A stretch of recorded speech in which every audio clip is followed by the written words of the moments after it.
Roy Suryo kembali mengambil langkah hukum dengan mengajukan permohonan pra-peradilan ketiga ke Pengadilan Negeri Jakarta Selatan. Ya betul sekali, Pram. Ini sementara juga pihak Joko Widodo menuding pengajuan gugatan pra-peradilan yang dilakukan berkali-kali oleh Roy Suryo merupakan siasat untuk mengulur waktu pemeriksaan dan juga persidangan.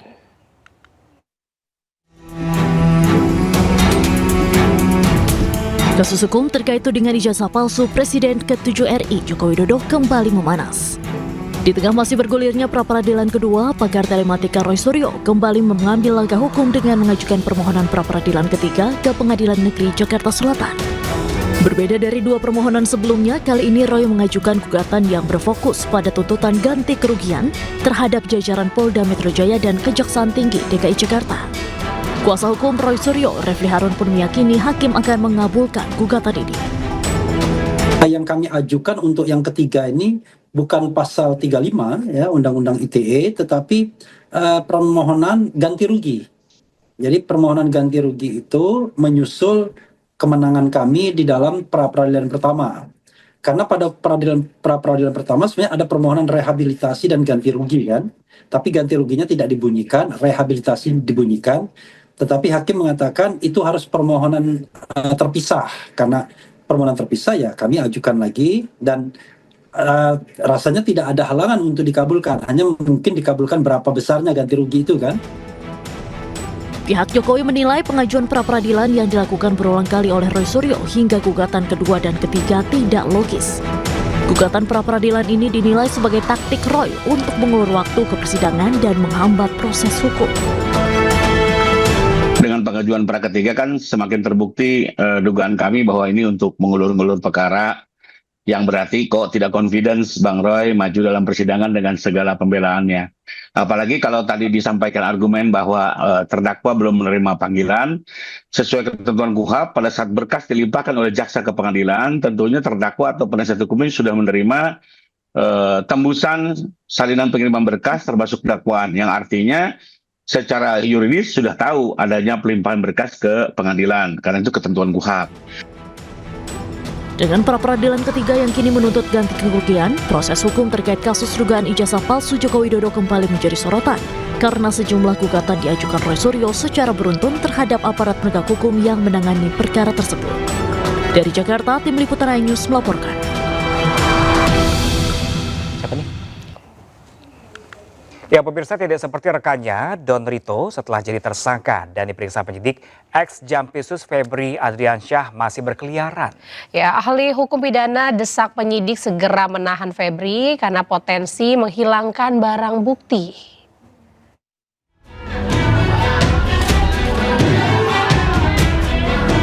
Ex-Jampitsus Febri Adriansyah dan Don Rito telah resmi ditetapkan sebagai tersangka mega korupsi dan pencucian uang. Setelah jadi tersangka, advokat Don Rito langsung dibunuh di jeruji besi. Namun, tidak dengan karibnya Febri Adriansyah. Walaupun penyidik Kejagung telah memeriksa 11 jam dengan 18 pertanyaan, ex-Jampitsus itu masih bisa melenggang bebas. Kuasa hukum Febri berdalih keputusan penyidik tidak menahan kliennya sudah tepat. Alasannya, Febri sudah bersikap sangat kooperatif. Tidak ditahan karena memang Anda sudah melihat sendiri. Anak SD pun mengatakan bahwa itu bukan tindak pidana, belum ada bukti. Kami sudah mengajukan permohonan untuk tetap tidak ditahan. Satu, tadi dengan alasan karena beliau ini begitu ditetapkan tersangka mengundurkan diri. Itu artinya kooperatif. Pakar hukum pidana Abdul Fikar Hajar tampaknya tidak sependapat. Menurut Fikar, sebagai mantan Jampitsus, Febri justru harus ditahan karena berpotensi menghilangkan barang bukti. Nah, menurut saya dengan kedudukannya seperti sekarang ini, ya, atau mantan Jampitsus, potensi itu ada gitu. Dia setiap hari bergaulnya dengan perkara. Jadi cara apa yang dia gunakan itu pasti dia udah ngerti gitu. Dan, karena itu menurut saya kekhawatiran dua ini sebenarnya menjadi pertimbangan utama untuk melakukan penahanan. Protes juga disampaikan Handika Hanggowongso. Pengacara Don Rito itu menolak kliennya ditahan dengan alasan tidak ada kaitan dengan kasus yang tengah diselidiki. Dan Polda proses serah terima kami ikuti dengan seksama. alhamdulillah berjalan lancar. Namun yang membuat kami shock, klien kami, Pak Idon, langsung ditahan. Walaupun diduga bekerja sama mengkorupsi uang negara, namun perlakuan hukum yang diterima Don Rito dan Febri Ardiansyah nampaknya berbeda. Padahal sebelumnya, Kejagung sudah berjanji akan menangani kasus yang menyerat Don dan Febri secara adil dan transparan. Tim Liputan iNews melaporkan. Ya pemirsa, musim kemarau yang melanda sejumlah wilayah di tanah air mulai memicu krisis air bersih. Ya, di Kabupaten Bekasi, Jawa Barat, 150 kepala keluarga terpaksa mencari sumber air berjarak 1 km untuk memenuhi kebutuhan sehari-hari.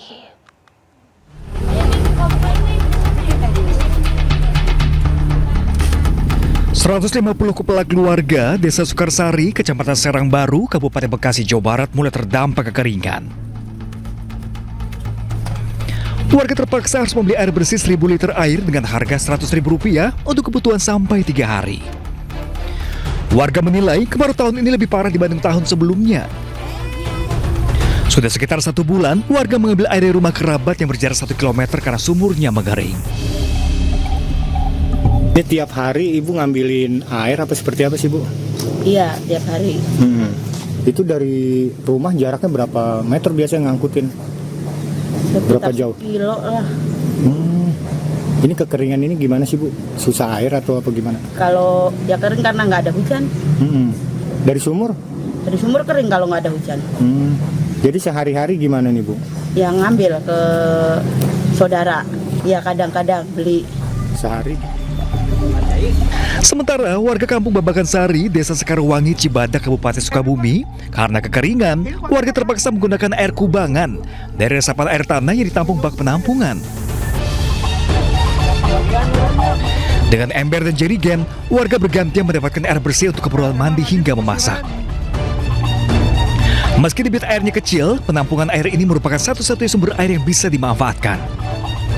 Sejak 3 bulan, warga terpaksa menggunakan air kubangan karena tidak ada lagi sumber mata air yang bisa diandalkan untuk mencukupi kebutuhan sehari-hari. Belum apa ini Bu? Buat di dapur ya, buat masak-masak, cuci sayur. Berapa lama Bu kekeringan Bu nggak ada air Bu? Mungkin 3 bulan mah udah ada. Ini air ini bersih Bu? Bersih nih. Emang cuma ini yang air bersihnya. Memang setiap hari warga di sini ngambil airnya? Iya. Sampai malam pada antrian. Iya. Jadi Ibu pagi-pagi ngambil air. Iya. Ini bekas orang lain juga mungkin. Iya, bekas orang lain baru.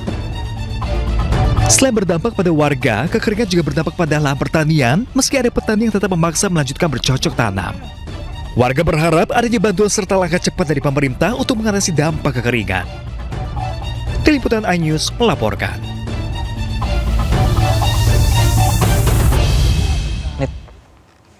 Kita ke informasi lainnya pemirsa, harga telur dan sejumlah bahan pokok di pasaran ini mulai merangkak naik. Ya pemirsa, ini menurut pedagang, kenaikan harga sembako ini tak lepas dari dimulainya kembali program makan bergizi gratis.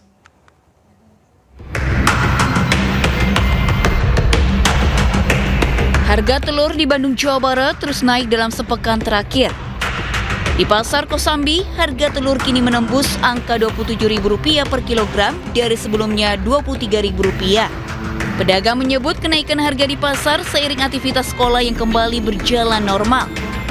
Pedagang menilai harga telur masih berpotensi naik akibat meningkatnya permintaan, terutama dari program makan bergizi gratis yang kembali berjalan.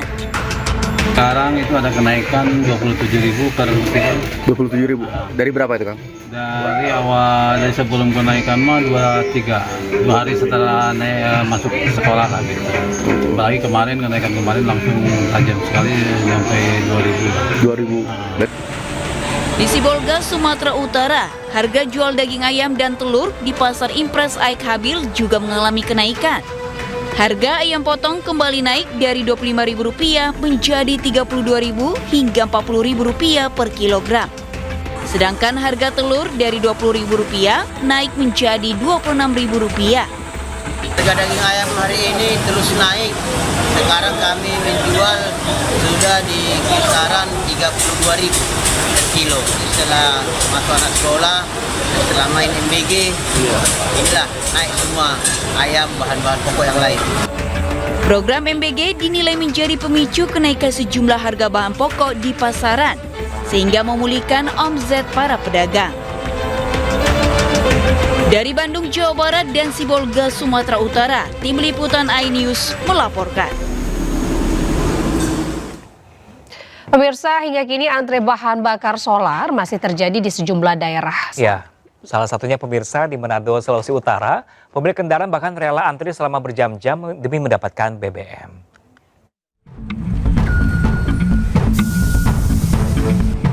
Ratusan kendaraan di Manado, Sulawesi Utara antre selama hampir 2 jam demi mendapatkan BBM solar. Di SPBU Sario dan SPBU Wanea, antrean panjang terjadi pada pagi hari dan sopir mengaku mereka harus antre sebelum SPBU dibuka.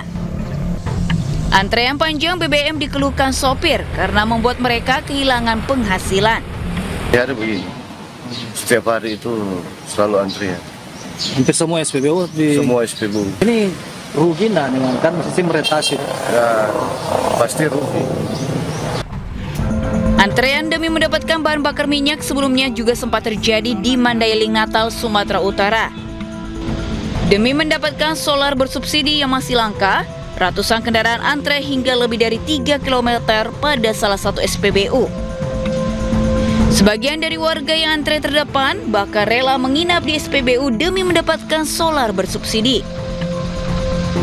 Sejumlah warga mengaku tidak ada pilihan karena di SPBU lain akan menemukan kondisi yang sama. Bahkan jika memaksa untuk tetap berjalan, mereka khawatir akan kehabisan BBM di perjalanan. Nggak dapat. Udah kemana-mana nih bang nyari minyak? Waktu kita lah. Waktu ya. Tunggu 1 jam, 2 jam. Kelangkaan solar ini terjadi hampir 1 bulan. Warga berharap pasokan dan distribusi BBM kembali normal sehingga antrean panjang tidak terus terjadi. Dari Manado dan Mandailing, Natal, Tim Liputan iNews melaporkan. Siapa nih?